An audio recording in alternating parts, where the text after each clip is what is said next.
Hey there, welcome to my office. I'm Justin Spencer Young, and I want to share with you an awesome little gem of content around business finance.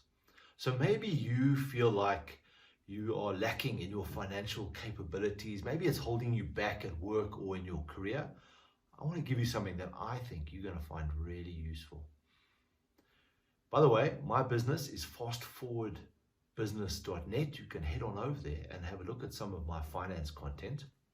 But let me give you a little gem here that I think you'll be really interested in.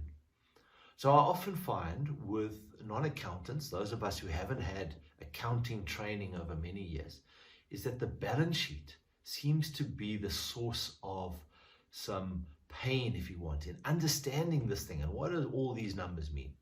So I learned a little secret here. I learned that, in fact, the spice merchants of the 15th and 16th century really understood a balance sheet. And it was how they looked at it that was really useful. So let me share this with you.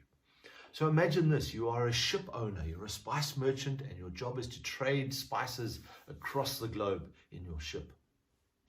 The way a spice merchant started out was they had the ship, and it was filled with goods that had a certain value. So they were goods that were tradable goods, and they were going to sail across the world with these goods that had a value, would trade them for these spices on the other side of the world in the Philippines, and then they'll hopefully travel all the way back home and get there safely.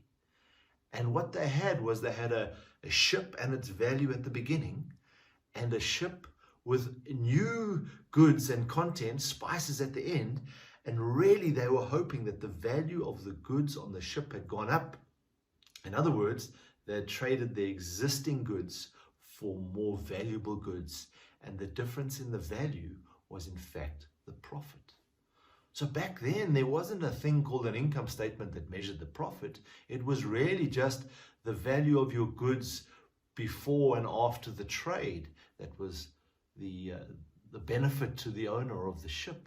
And really that's what a balance sheet is here these goods that we have, that we trade. We've got some equipment that we use, that's the ship. And at the end, we have the same ship with these new goods of more value. And what you have here are these two balance sheets at the beginning and the end. And that's really all a balance sheet is in business. So if you can reframe it and look at it differently, it's really useful. So I hope you found that interesting and useful. And if you want to find out more, go to fastforwardbusiness.net. You can find my 5 secrets of finance. And that video series is free. I'll send it to your inbox and you can learn some more of these tidbits. See you later.